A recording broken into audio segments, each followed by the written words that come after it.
You're listening to Trek FM. This is Robert Picardo, the emergency medical hologram from Star Trek Voyager, and you're listening to Trek FM.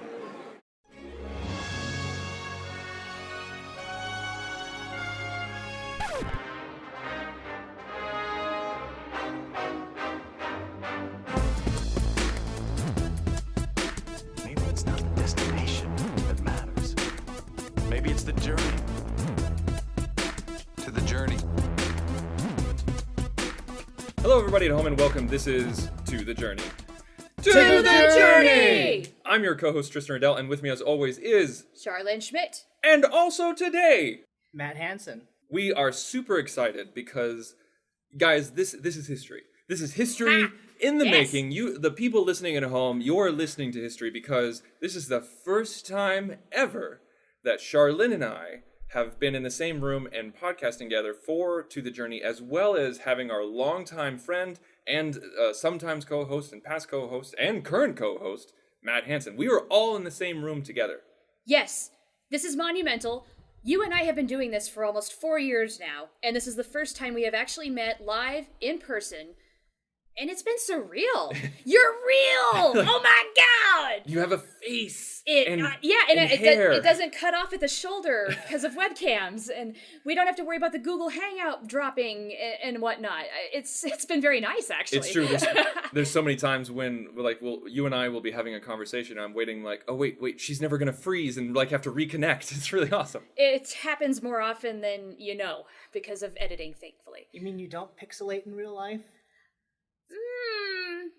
On a rare occasion, I pixelate, but not nearly as much as on Google. So we are here in Star Trek Las Vegas 50th anniversary convention at the Rio Hotel and Suites, and we're recording this on Saturday, and everybody knows that Saturday is your biggest day when it comes to conventions. This is my first time in Vegas, but this is by far not your guys' first time in Vegas. No, not at all. Now, Hanson, how many times have you been here? I've been here every year since 2012, so this is my 5th convention in a row. Very nice, very nice. Yeah. Char, how about you? This is my 3rd Star Trek Las Vegas. I got to meet Matt Hansen in 2013. That was our first one. And then I was here last year with our former co-host, Lori Sears, for the 20th anniversary of Voyager. Fan-friggin-tastic. That is amazing stuff, because we've met so many fellow Trek FM hosts and non-Trek FM hosts and just online friends, and oh man, it's just been so surreal for me. For me specifically, because I've never been to Vegas. This is my first time in Vegas, and it's just been so great getting selfies with everyone and posting it online and oh, I totally just met Starfleet Mom. Oh my God, that happened. That literally happened this morning. Yeah, we both met her for the first time. That was fantastic. Yeah, it was great. And that happens with so many people here. It really is interesting this year as a unique experience where it feels like just about everybody really is here. Yes. Yeah. I mean, to the point where I know that I have missed people who have either had to leave or I simply know that they are here, but I've not seen them yet. There's that many people here. It's just not possible to do it all in 5 days. Even with the extra day this year, it's not possible. Yeah, no. Yeah, and that's the thing is that we're meeting so many great people. And it stinks at the same time because you're like, oh, it's so great to see you. We should hang out sometime. But I already got everything lined up for the next 5 days. It's like every meal is accounted for. You try to invite as many people as you can to hang out or go to a panel, and it's just you cannot get to everybody. No, so really, the reality of what happens at a convention like this is you float around and you run into people. You have no idea who you're going to see, when you're going to see them, but you inevitably see them at some point. And so that's kind of the fun unpredictability about the whole thing. Yeah. Because you make concrete plans, we definitely made plans to meet up because, duh. Yeah. But with other people, just randomly on Twitter, if they tag you, oh yeah, I'm at so-and-so's panel, I'll meet you afterward. It's very spur of the moment and not that improvised. May or may not happen. It may or may not happen because things also come up. You get distracted. There are so many things to see and do. You just float from one thing to the other, and you see this person, and it's overwhelming sometimes. Yeah, and it's funny too because I was texting our art director Aaron Harvey and also the host of Saturday Morning Trek, And I was like, okay, like we're coming to the panel. He's like, yeah, I'm in the left back, back row. Here's my view. And you're frantically trying to find that view. And then it gets to the point where like, oh, it's starting. I guess we'll talk to you later. Like, right. We need to take a seat now. yeah, it's that's something I didn't really think about. Like that, like this being my first big Star Trek convention. I never really thought about like trying to connect with people and then it not working out. And but most of the time it does work out. And when it does, it's absolutely awesome. It is a beautiful moment, it's fantastic. And one of the things that we were commenting on this year, this being your first, and you've done this before as much as I have. You're really excited to see the stars walking, back and forth down the hall because that's inevitably going to happen as they go from panel to panel. But you're almost even more excited to find your Twitter people. Oh, totally. The reaction could be, oh, there goes Rene Auberjonois. Oh my God, that's so-and-so from Twitter. You just freak out more. And it sounds bizarre, but once you've done these enough, you really come for the people here more than the stars. And it is great to meet the stars and see them and get the autographs. But I had that exact moment that you're describing happen to me, like even with Rene Auberjonois, because it was great to see him. And it's just like you're walking, and you're just like, hey, cool, Rene Auberjonois. Oh my God, it's Romy from Twitter. Right? She's all the way from Germany. I literally squealed when Romy and I met in the hallway the first day I got here. And that's, Romy, shout out to you, babe, because you're one of my favorite people. And I'm so glad that we got to spend time together. That was probably one of the biggest moments besides meeting you, Tristan. For the first time. I just want to add on to that. Romy is such a lovely person. My goodness. So sweet. Yeah. So great. And she came person. all the way from Germany to be here. 48 hours of travel time. Yeah. Amazing. Unreal. Amazing. Absolutely. I should not complain about my 4-hour flight from Chicago. Yeah, or my 3.5-hour drive. It is nothing compared to what she has been through to be here. So thank you, Romy. It's been such a beautiful experience. But since this is To the Journey, let's talk about the first time that we met. Yes, we've got to talk about this, right? Yeah. Everybody wants to know how this went down. And maybe by the time you listen to this, you will see an accompanying video, if you have not already. It's on film, folks. On film. Darren Moser from Earl Grey captured the moment with his phone, and so we have it for all posterity. And I'm so grateful for that because I really wanted that to happen. I wanted this moment to live forever because I knew it only happens once, and it was going to be a big moment. So what happened was, we all kind of got here around the same time. At least you and I did. Matt was already here. And so we were going to do lunch together. So we go over to the Smash Burger in the Rio, and I walk up there at the table, and my jaw drops. There he is. He is real. He is coming around to give me a hug, and I think I ran to you, and we had two bear hugs. Two bear hugs. Yeah, and it was funny because like I was sitting down, I was having lunch with Matt because right when I got off the plane and took an Uber over here, I met with Matt. We had our bear hugs, and then we went to Smash Burger, and then I saw Darren, and I was like, "Oh my God, it's Darren!" And I jump up and run around, but then I see this tiny human being start running after me, and then I realized it was Shar, and we literally started jumping up and down. We did like girls at camp. Pretty much. And it was, and then I looked to the right, and I was like, "Oh my God, Darren's filming us right now." Thank goodness that he did. That he had the cognizance to do that. Yeah, we'll post that on in the show notes in some form, or we'll post it on Twitter or something. I have no doubt that it's going to get around right about the time you're going to hear this. So just get on Facebook or get on Twitter. It'll be out there. Trust me. Yeah, absolutely. Yeah. All right, so we talked about how we first met, and it was really awesome because so many people outside of the online world, people outside of podcasting don't really understand it, because when people tell me, "Hey, are you going on vacation this summer?" I say, "Yeah, I'm going to Vegas." I don't even say I'm going to a Star Trek convention. I say I'm meeting up with a whole bunch of my friends who I've been friends with them for years, but we've never actually met in person. Their first reaction always like, "What do you mean? Like, are they really your friends then, or like how?" What if they've been catfishing you this whole time? Like that's a different show. Yeah, like Philip Gilfus isn't really Philip Gilfus. He's actually like a 12-year-old. He's a 12-year-old girl. He's a 12-year-old girl. Yeah.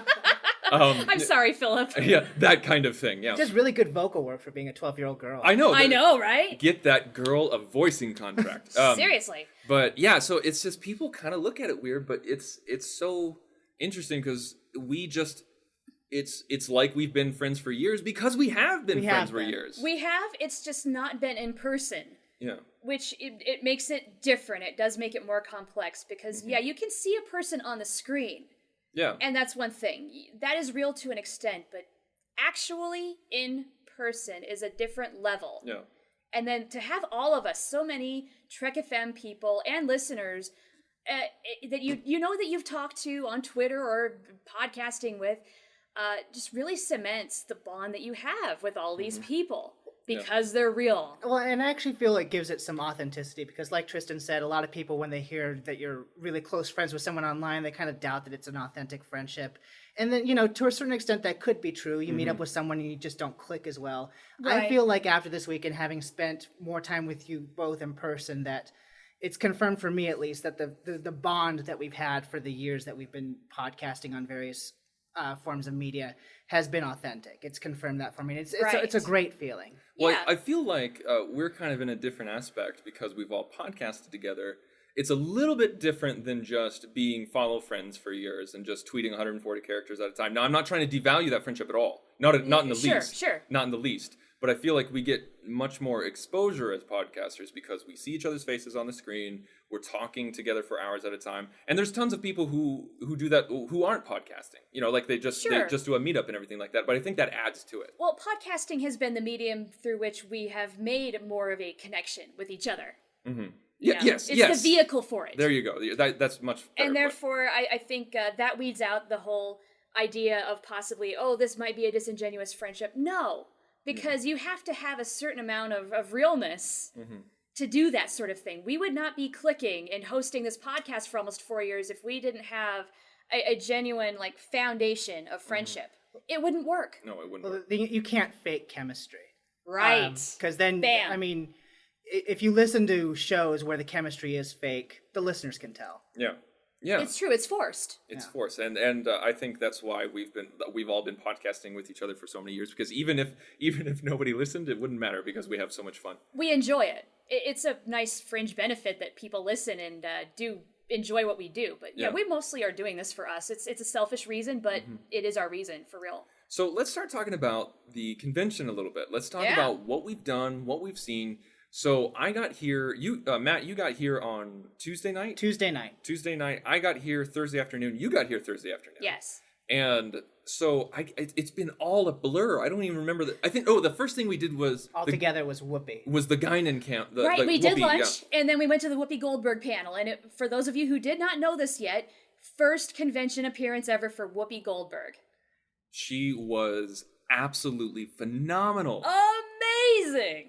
For some reason, I feel like Guinan is a very underrated character, and I've said so online. I've written about it, but for some reason, when I saw I keep saying Guinan, when I saw Whoopi Goldberg on the agenda, I was like, okay, well, if we need to do something else, that's okay. If we miss it, that's fine. I don't know why I was thinking that, because Matt told me, no, this is her first one. This is important. That's when I was like, oh, I need to be there, and she was so entertaining. And it's Whoopi Goldberg. I mean, yeah. You knew you were in for an experience because it's Whoopi Goldberg, but the fact that this was her very first convention appearance, that really added an element to it because she's kind of a fish out of water. She doesn't know how this goes, and she just shows up, and she's just Whoopi. And that was so beautiful. We had a really good time. I tried to live tweet a little bit of it, but it's really hard in the moment when you're trying to enjoy it, but also share at the same time. Well, not just that, she's a very captivating person. Very much.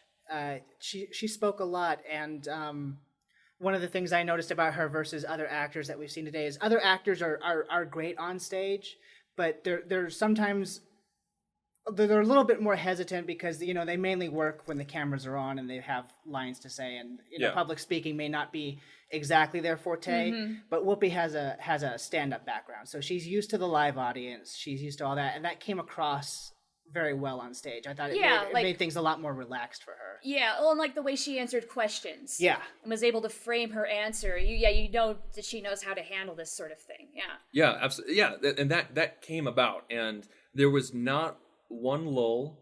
There was not really. There wasn't any weird questions from the audience, I don't think. No, not for that panel. Not for that panel, yeah. Not for that panel, and any ones that were a little bit more off kilter, she handled in stride. Yeah. With her sense of humor, because she's got a great sense of humor, obviously. Oh, absolutely. And she wanted to, she reminded everyone that Whoopi is at least as old as the 1800s. And did I She's say everybody's Whoopi? Guinan. I keep doing that. Whoopi and Guinan are interchangeable in my mind. So Guinan is like, she's been around since the at least the Mark Twain days. Yes. Right. And so she could be in any iteration of Star Trek ever. Right. And so like somebody brought that up saying, you know, like, oh, well, like you could totally be on Discovery, and she's like, yes, I could. And then What was that hashtag? Yes, please. the hashtag, like the interviewer came up with a hashtag. He said hashtag bring Guinan back. Bring back Guinan. Bring back back Guinan. And Brian Fuller tweeted a picture of Guinan with that hashtag. Yes. And it just exploded. So, we of course we don't know anything. We have no insider info just because we're here in Vegas. But if anybody can make this happen, Brian Fuller can, and possibly will if he can find a way to make it work. Even if it was cameo, just a quick. Oh, well, that's all we would need. That's all right? we need. Just a walk on, just like she's a bartender somewhere or Just a something. great little nod. The Discovery goes to some planet where she's working. Yes. Yeah, Yes. see? Yes. Yeah, yes. That'd be yeah. amazing. It would be and so great. And for those of you who are thinking like, well, you know, like this was 30 years ago when she was Guinan, I'm like, I don't care. I don't care. I don't care if she looks different. It doesn't matter. It's Guinan and it's Whoopi Goldberg. Right. What more do you want? You get, like, if you Come have on. the ability to get Whoopi Goldberg, you get Whoopi Goldberg. Hell yeah. So yeah, that I don't was. feel like that's even a question. Just like, yeah, let's do that. That was a great kickoff for all of us. It For all was. of That us, was yeah. the perfect first panel. It was highly entertaining. It was a big moment, and it was really sweet that she thanked people for attending her panel when really we need to be thanking her for coming. Yeah. Yeah. So hopefully we'll see her a few more times. Hopefully. I hope so. Yeah. I would love that. So after that, did we go to the vendors room or We did. We did. We did some exploring. I love the vendors room. And every single every single con that I've gone to, I've only gone to like 2 or 3 before this one. And that's my favorite place to go, is the vendors room. And even if I don't buy anything, it's just so much fun to walk around and see everything that you can purchase and all these really interesting knickknacks and such unique stuff. Although one of the things that I think is the funniest thing that happens this weekend is that Tristan came here with just one carry-on bag, and in the 4 days that he's been here, what have you doubled the amount of stuff that you're going home with? It is insane because I've only bought a few things, but people have been so lovely, so inviting, and so generous that they keep giving me gifts. Yeah? Like, they keep coming up to me and saying, hey, you know, like, I followed you online for a long time. I love the show. You know, like, here's a ship. Here's an action figure. Here's a t-shirt. It's just... They love you. It's been Yeah? so humbling and so great. And we're seeing people walk around with Team Lizard Babies t-shirts. Yeah. on. Okay, now how surreal is that? Oh, that was so, like, that was actually right when I came in, like, before I even met you, like, for the first time in person, I saw somebody with a Team Lizards Baby t-shirt, and I was a little embarrassed. I didn't want to go up and talk to him. Oh, I was you like, didn't? I was like, they're wearing my shirt, you know? And Okay. and then, like, Philip went up, and I was super embarrassed, and Philip went up and just started pointing at me and saying, that's Tristan Riddell over there. Tristan's a little bashful. And so I went up and I introduced myself. Well, and- I'm not bashful because I was walking down, I think with Darren, to get registered. And one of the first things I spot somebody wearing a Team Lizard Babies t-shirt. I'm like, Team Lizard Babies, yeah, to the journey. And it ended up being one of our loyal listeners, Tasha. Shout out to you, hun. And we talked for a short moment, gave each other a hug, and then off I went. And that was a very surreal moment. Like, wow, people, they get behind this thing. Because that's happened to you before. Like, you've actually met listeners in the wild before. I've never done that. Yes, that has happened. But to Are have you it happen laughing at me calling it the wild? In the or- wild. But to have it happen so many times in one, like, you know, in a block of days like this, it really does hit home. Like, wow, okay, yeah, people out there listen, they appreciate it, and you know, it's just you and me. Yeah. You know, who are we? Yeah, it's so humbling. It's so great.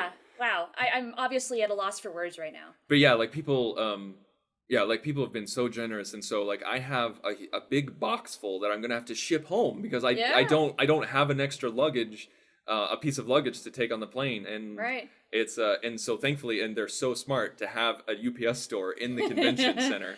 Yes. For that very reason. Yes, very smart. Yeah. Now, so yeah, day one. All about the meetup. all about the three of us meeting Oh, up yeah. and like meeting up with the Earl Grey boys. Yeah. And That was a lot of fun. So Whoopi, Vendor's Room. Was there anything else convention related that we did? Did we do dinner? We did dinner, but I don't think we went into any more panels We didn't that day, did Thursday. we? Yeah, I guess. You not. know what's kind of funny is at this convention, for as many good panels as there have been, we've done a surprisingly few amount because we've been enjoying spending time together. Right. That's been the real kicker for us. And like I said, the thing is that we like seeing the stars, and it's of course a very special part of this convention. But you go into panels and you have to sit there and you have to be quiet when all of us, I think, would rather be talking with each other like the way we're doing right now. Mm-hmm. Well, we know we have a very limited window of time Right. to all be here together. It's so hard. Yeah. So we're cherishing that big time. Yeah. To Now- quote Generations, Ha! cherish Yeah. every moment because it'll never come again. That's right. Time is the fire in which we burn. Guys, you're gonna make me misty. But the second day was a very big day for you two, because Yes, yes, it was. Because if I'm not mistaken, Tristan, not only is this your first convention, first Star Trek convention, you actually got to host a panel or be a part of a panel. I was here. a part of a panel. Yeah, that was really interesting. This is my first big Star Trek convention. I've been to two other small ones, but yeah, it's funny because we were doing Super Bridgemates, and longtime listeners of the show know what Bridgemates is. Yes. And it's a show that we play with the Earl Grey crew, and where it's kind of like the Newlywed Game. It's know? the brainchild of Philip Gilfus. Mm-hmm. He puts this whole thing together, and in the past, Darren has edited the episodes, and I think Darren helped him engineer a lot of the things to make this happen in Vegas. So kudos to you guys for putting in all that work. It was a great experience. We had fun. It was a souped up version of that where Yeah. it was live, it was happening in front of an audience, we were recording it. It was 3 teams instead of just 2. Yep. We had Team Free Enterprise, which Yep. is Darren and Daniel. We had Team Lizard Babies, which is you and I, and then we had Women at Warp with Andy and Jara. Council of Mistresses. Council of Mistresses. That's right. Yes. And it was a lot of fun. It was a lot of hard questions. Philip was ruthless. He was, man. Episode titles, You right? know what? Am I right? Can I just say, as someone who was an observer of the audience, I thought everybody did very well, except when Team Lizard Babies won and had to do the lightning round of TNG episodes names, which I'm sorry, you guys thoroughly disappointed me. I know. I know. That's the thing is, like, I felt so bad for the audience because both you and I are like, pass, don't know, Or pass. wrong answer. Yeah, we're like, okay, we don't know crap about TNG episodes, clearly. You should have just started saying random words. Oh, that would have been Here's funny. the thing, though, is he was That reading them off of the Netflix descriptions, Yeah. which are so horrible. They're they awful. can describe 5 Admittedly. episodes at least. Yeah. That's really hard, you guys, when you're on the spot. And of course, he chose the most obscure TNG episodes he could find. Yeah, Troy falls in love. Well, no crap. But it was a lot of fun, and Matt was continually telling us that the audience had a good time. The audience loved it. You So, guys were amazing. That's fantastic, because we had a lot of fun too, and my hope was that everybody would have as much fun You as can we never did. really tell when you're on stage. You Yeah. got the lights on That's you. exactly yeah. it. Like, we might have been enjoying ourselves, but if it wasn't entertaining for the crowd, well, then what were we doing there? So I'm glad that did not They happen were that way. entertained. It was Good. It was so strange because I went to school for film, and I also did a lot of theater in school, and I did improv for a long time, and I helped my wife with her kids perform and everything like that. And it was just so funny because, like, right before I got on stage, I realized, holy crap, I haven't performed in like 8 years. You were getting Really? nervous. I was getting insanely tell. nervous, and I had no idea why. I was like, it's not that big of a venue. I'm with friends. It's completely Right. structured, but I was freaking out a little bit, and I think it was just because, oh man, I haven't performed in a long time. Like, I have not spoken. That's really interesting you say that, because I was a little nervous too, just because I'm not much of a performer. I'm not trained. Yeah. So Had you ever been on a stage before doing things in front of people? I have run a panel before, but it was in Fargo for their local convention. It was maybe 20 people there. And I was answering questions about podcasting. It was a little different. This was a little more random and definitely a lot more bigger. But I could tell you were a little nervous, but you were totally cool about it. Not only were you cool about it, but Tristan, the old training must have come back because I mean, there were a couple of technical difficulties, and Tristan was very, very good about being charming and stalling for time. So. There was one moment in particular when I was trying to stall for time that actually kind of backfired on me. Where Where like what happened is that there was technical issues. They were having a hard time with the presentation. And then I just want to, I chimed in and I just want to direct everybody's attention to the logos. You have Free Enterprise, Lizard Babies, done by Aaron Harvey, great stuff or something like that. But then but then you look at the Council of Mistresses, you guys did that yourself, didn't you? And you're like, yeah, and they said, yeah, it did it about 40 seconds. And then I was about to say, but you should be proud of it. What's the story behind it? It's awesome. Yeah. But before I could say that, Philip's like, and it's fixed. And so everybody's kind of like, was he just logo shaming them? Like, what's going on? And you totally were not. Yeah, I totally wasn't. That was not my intention. It came across that way. Good. That's good. That's good to hear. But yeah, it's but it was so much fun just being on stage with all of our friends. And this is the first, that was the first, not the first day, but that was actually the first day that we were all together with the entire EG crew because Daniel came on the right because Daniel got in fairly late on Thursday. Yes, but not only that, we had various people from the Trek FM network come in to help make Bridgemates happen. We had Mike Schindler and Ken Tripp and Norm, and I know I'm missing people. Brandon. Everybody kind of pitched in and helped. Plus, we got a big photo at the end on the stage, and that was definitely a moment we all wanted to have. We made it happen, thank goodness. Yeah, and also we got a picture of the three of us in front of the huge Delta shield that's in the center of the convention. Yes, and the 50th anniversary symbol. The 50th anniversary symbol, and very pretty. And that was I told my wife, I said I want one thing to happen, one thing only. if it's the only thing that happens, this is what I want to happen. The three of us have a picture together, and because that sucker's getting framed and put on my desk for whenever I podcast with you guys.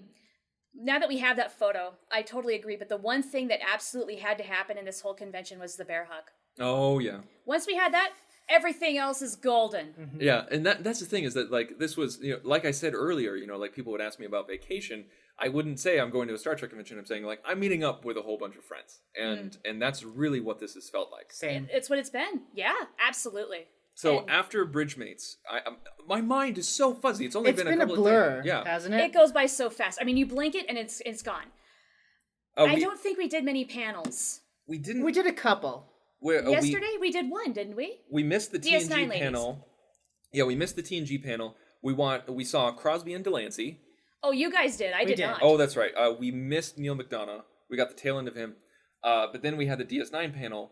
And the ladies. The ladies and Ira Stephen Bear. And Ira Stephen Bear. Those were interesting, and he dropped some interesting news. Yes, I'm so excited because at some point, I forget the question that was asked, but Ira Stephen Bear said something about there being a DS9 behind-the-scenes documentary Blu-ray that's doesn't have a release date yet, but it's supposedly coming out soon, and I want that to come out because I feel like, we were talking, Tristan, I feel like the behind-the-scenes on DS9 has been some of the most unexplored behind-the-scenes knowledge, so to see a Blu-ray like that with Ira Stephen Bear, who quite frankly I think is one of the most entertaining guys ever.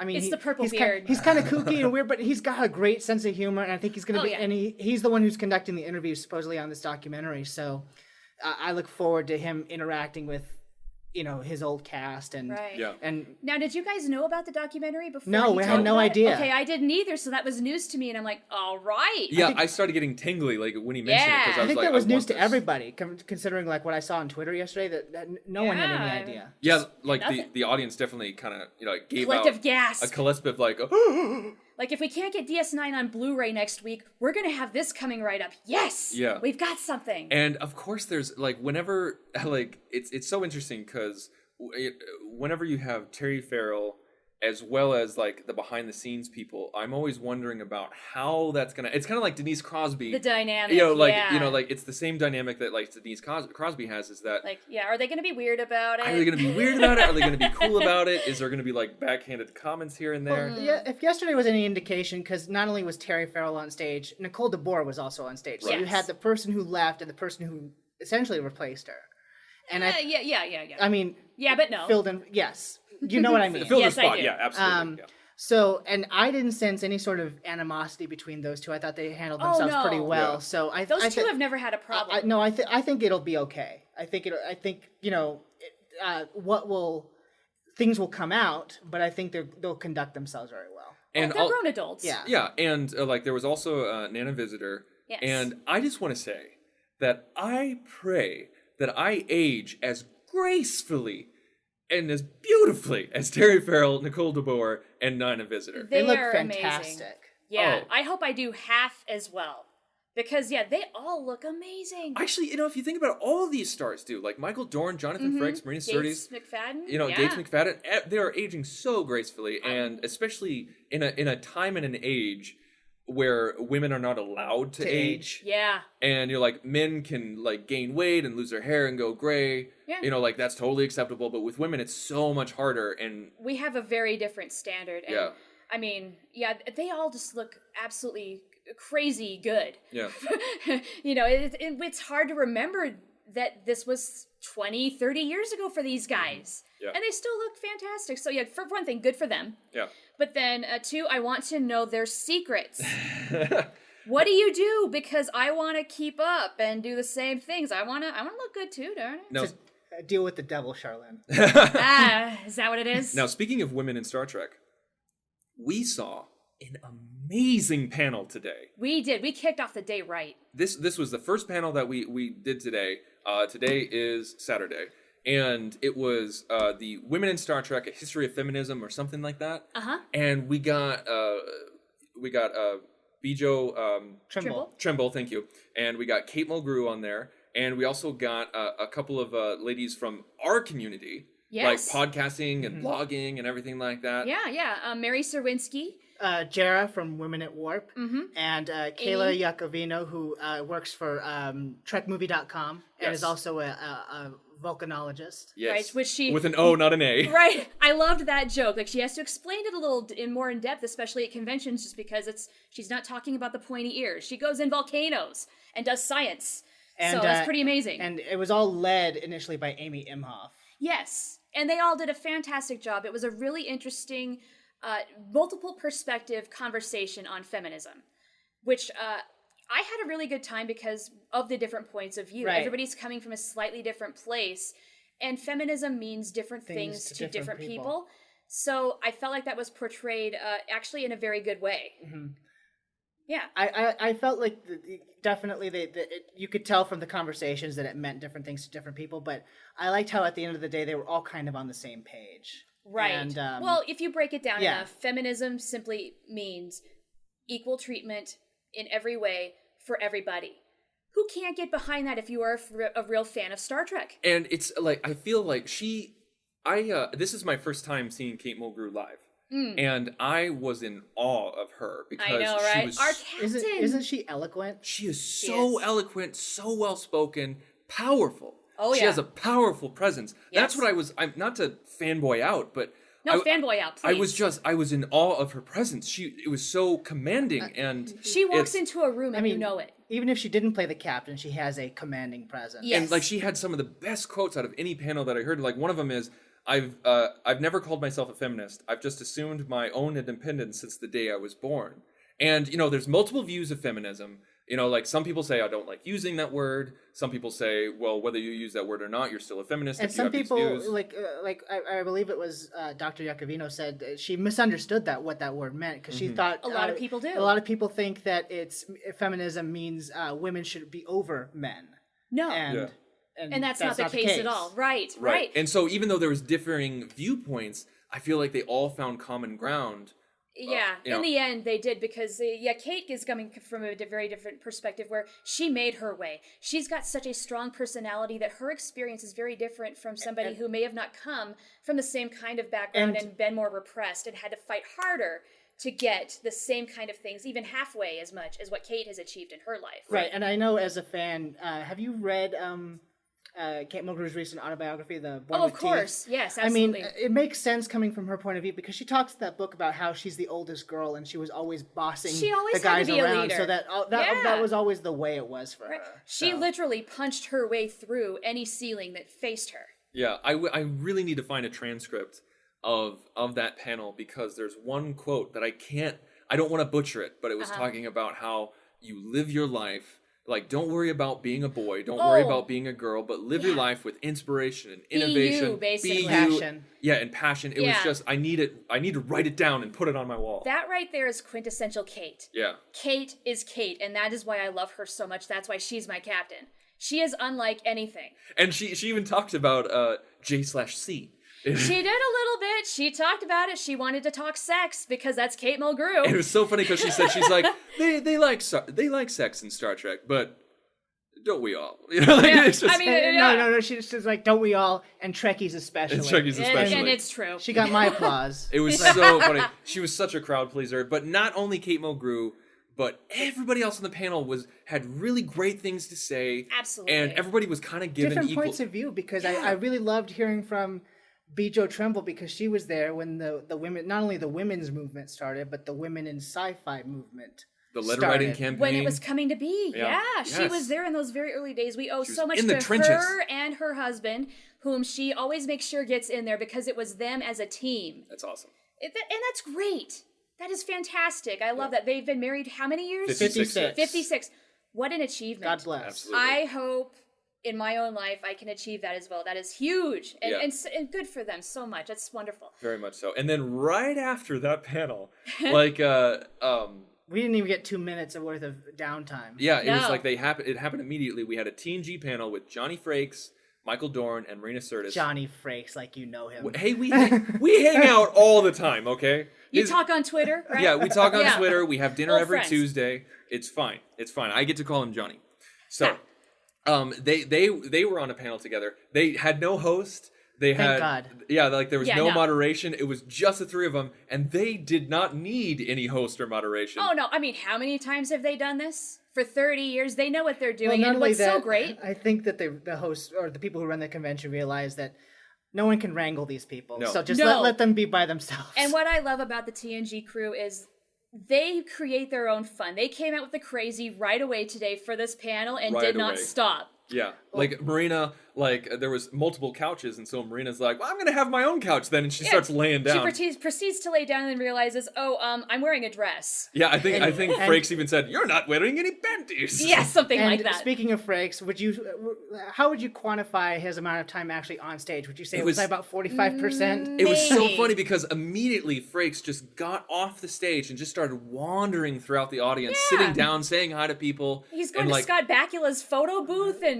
No, Scott Bakula was signing autographs. It's like, who's signing over there? Where's Scott Bakula? He's like, "Is Scott over there?" Scott- Yeah, and he was just like this child with ADD, just like walking around playing, like he found some toy starships. He found a toy shuttlecraft and and started he was playing with it. Started asking, because they had the Trivial Pursuit thing up there. That's what that was. Oh, yeah, So yeah. started asking random Yeah, questions. he started asking Yeah. the Trivial Pursuit questions, and also I love Marina Me so too. much. She Yes. is so brash and in your face and honest. Like there was one person, God bless him. You know, he didn't mean anything by it, but he said, he's like, "What was it like to work with this so-and-so?" And then Marina said, "I'm just going to stop you right there. And I want to give a note to everybody in the audience. Don't ask us what it was like to work with so-and-so. What are we supposed to say?" Right? You know, like we're being filmed. We're in front of thousands of people. The internet exists. Yeah, Yeah. like she's like, "Just sit down if that's your question." I mean, yeah, what do you think is going to happen? Like, oh, that person was horrible. Yeah. They were a complete pain in the ass to work with. We hated them. We were so glad when they were gone. We threw a little party. No, of course not. There was one time I was at my first Star Trek convention. It was Mark Alimo, the guy who played Gul Dukat. He was talking. It was just him. And somebody came up and said, "What was it like working with Worf?" And he meant Michael Dorn. Yeah. And Mark Alimo immediately went, "What? Are you trying to get me in trouble?" "No, I'm not answering that." And then he moves on. And I'm just like, oh, was there beef between the two of them? and Not that I know of. That's the thing. It's not that I know of, but the thing is, like, this fan must have known something that turned out to be true, and he was just trying to instigate some crap. And Or was he? That's the thing. Or maybe he just, it's that whole thing of what you expect me to say something really honest and possibly maybe some negative feelings there. Who the heck? No, but no, they can't do that publicly. Are you kidding me? yeah, and it's just so funny because there are certain people who, like, there's certain panelists and stars who, like, you get the crazy questions, you get the weird questions, you get the long questions, Right. and they take it in stride and they try to go like, well, they try to be really, really polite and say like, Really well, diplomatic. like I did this and it was a long time ago, but let's move on. Yeah. And then like you have Marina and Michael and Jordan. yeah, there. she Quite is shameless. frankly, needed to said what needed to be said. Yes. Because, love it. I mean, I love connecting with the fans here, but I'll be honest with you guys. Going to the panels, I think some of my least favorite parts of panels are fan Q&A, just because there are certain questions that get asked Every that time. make you do the Picard facepalm. Do they Yes. not? Like, it's just it's awkward, it's weird, and I feel bad for them having to spin and try to do an answer for them that doesn't sound like they're messing with them. But Right. God bless Marina for just making people sit down. Well, that's what I love about Marina Sirtis is her personality is very forward. She is direct. She does not BS you for anything, and you either love that or hate that. I mean, look at her Twitter. You can figure it out pretty much from there. Who she is on Twitter is who she is in real life. But even more amplified. Yeah. Yes, and she's just so much fun. I just love her for it, though. I think it would help actually if everybody was that outspoken. Can we just say what we really mean? Yeah. Yes. Let's not cut. Let's cut to the chase and say what's on our minds and cut out the PR BS. I loved how it became an ongoing joke and a theme of the panel where everyone was coming up asking a question for Jonathan Frakes. Frakes, yeah. And Marina was just like dropping her mic, like, Why "Fine." am I even kidding here? me? Why am I even here? Why Yeah. are we here? Because it was her and Dorn were kept getting excluded. It was so funny. It was and, hilarious. and it was that was kind of our experience. I mean, like that's kind of like as soon as that was over, we went and had lunch with the EG boys and Aaron Harvey, And here we are now. And here we are now. It's Yeah, just, that's been our convention. it has been a whirlwind. One more thing that was unintentionally funny, but I'm sure you'll never forget it, Tristan, is we played the old TNG interactive video game. I forgot about You the did, party. you the did. party, yes. the party, the first day that we all met up. So it was Thursday Thursday night. Yeah. Thursday night, we went to go party with the Earl Grey guys and a bunch in their of other suite, people in rooms their suite, 17001. which is a sweet suite. Yeah, no, I can't believe that they got that number, and that's okay that we're releasing that number because Well, they'll be out of here by the time they'll this be is of out. here. Yeah, this is out. Yeah. But anyway, so Darren brought the old TNG interactive video game. Board game, Board- like the VHS board Well, game. With, yeah. like with not Galron. Yeah. With not Gowron, but Robert O'Reilly. Yeah.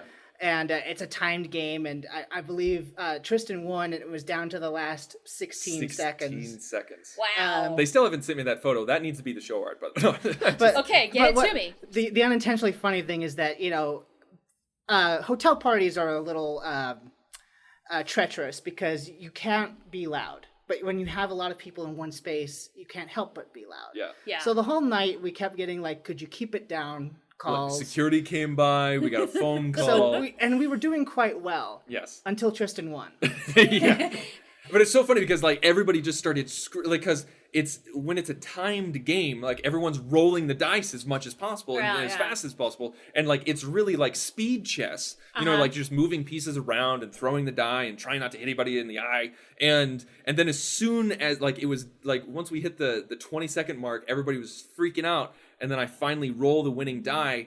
And we get to 16 seconds, and we paused the game. We won the game. Everybody screamed at the top of their lungs, except for me, the person who actually won. And I'm like, guys, quiet down. We're gonna get in trouble. And then so like I collect my winnings.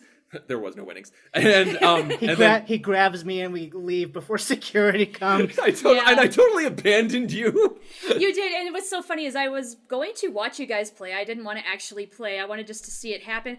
But I ended up having some screwdrivers and talking with Romy the whole time in the same room. And Larry Nemechek, like you. And Larry. Yeah, and that's why I didn't interrupt you, because you were talking with some other people, and then I pulled Matt, and I was like, security's coming, let's go.